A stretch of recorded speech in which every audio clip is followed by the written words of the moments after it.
تقرنا رديئوني مدربدا بفقرها تقدسا بمسكتها تفوسا سلام كريستوس مسكولاتنا يكون كورات حواتي كمين أخم نحنا دخم እንኳዕ ጽሕና ንዓመታዊ ክብረ በዓል ኣድዋና ቅድስት ድንግል ማርያም ወላዲት ኣምላክ በብዘለናዮ ጸሎታን በረከታን ይፈለየና። ነዚ ቻናል እዚ ሓድሽቲ ዝኾንኩም ሸር ላይ ሰብስክራይብ እናገበርኩም ናይ እንደካ ማሓፍቶም መባራትዑን ኮራት ሓወተይ እሺ ከንፋል እግዚአብሔር ናይ ኣድዋና ቅድስት ድንግል ማርያም ባይደካ ማሓፍትኩም ሕጸር ዝበለት መንፈሳዊ ግጥሚ ማርያም ክብለኪ ንኹሉ ዓንጋሊት ትብል ማርያሜ ክብለኪ ልበይ ይሕጎስ ብምስጋናኺ ንኩኽ ውጋሕ ኣዶ ፍቕሪ ኣዶ ሰላም ብርሃን ኮይንኺ ንኹሉ ዓለም ንኹሉ ዓንጋሊት ማሕደር ጸጋ ዝተጸገመ ኸባኺ ዝረኸበ ዋጋ ሓዘን ዘርሕቕ ስምኪ ክጽዋዕ ንብዓት ሓቢስኪ ጽላልኪ ምስትዝርጋሕ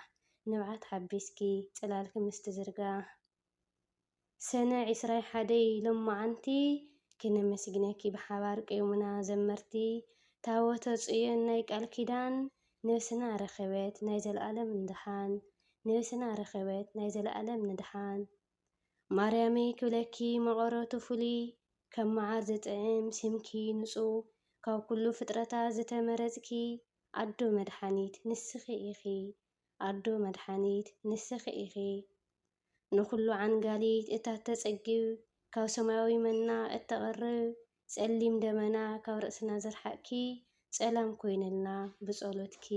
ሰላም ኮይነልና ብጸሎትኪ ኣብ ፈተና ኩሉ ጸላል እትኾኒ ማርያመይ ልክጽውዕ መኒ ፍቕርኺ ኣብ ልበይ ሱር ዝሰደደ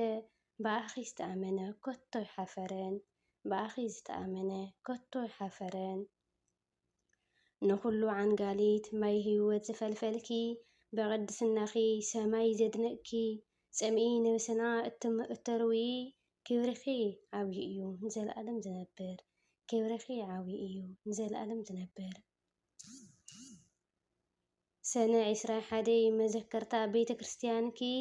ንጉስ ሰሎሞን ብመንፈስ ዝሃነጸኪ ህንጸተ ማሕደር ናይ ህይወትና ምስሊ ድንግል ጽጎውና ናይ በረከት ፈርዓሊ ኦ ድንግል ጸጎውና ናይ በረከት ፈርዓሊ ማርያሜ ክብለኪ ቃላት ይውሕዙ ኩሎም መላእክቲ ብክብርኺ ተሐጎሱ ናይ ኣዳም ተስፋ ናይ ህዋን ካሕሳ ነብሰይ ብስምኪ ትትስእ ካብ ኣበሳ ነብሰይ ብስምኪ ትትስእ ካብ ኣበሳ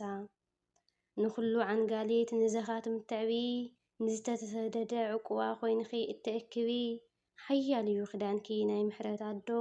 ካባኺ ዝረኸብናዮ በረከት ናይ ውዳእንን ዘመነ ዘመናት ፍሉይ እዩ እቲ መዓልቲ 21 ሰነ ልብና ብፍቕርኺ ክሕደስ ኮነ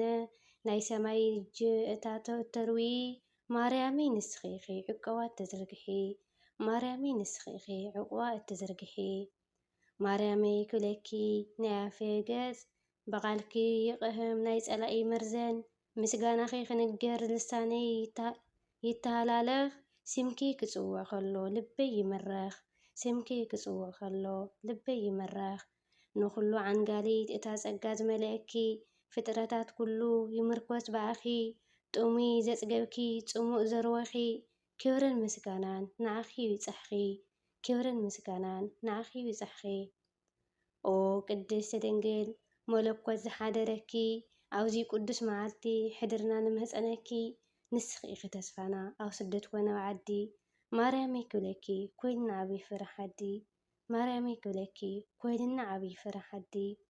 ንኹሉ ዓንጋሊት ማርያመይ ክብርቲ ንስኺ ኢኺ ናይ ህይወትና መብራህቲ ጸሎትና ሰሚዕኺ ናብ ወዲ ኸብጽሕልና ብሰላም ብበረከት ወሪስኪ ሓልውና ብሰላም ብበረከት ወሪስኪ ሓልውና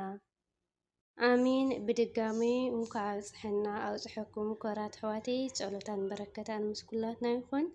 ወስብሐት ለእግዚአብሔር ወለወላዲቱ ድንግል ወለመስቀሉ ክብር ይኹን አሚን ሰላም ክርስቶስ በብዘለናዮ ይፈልየና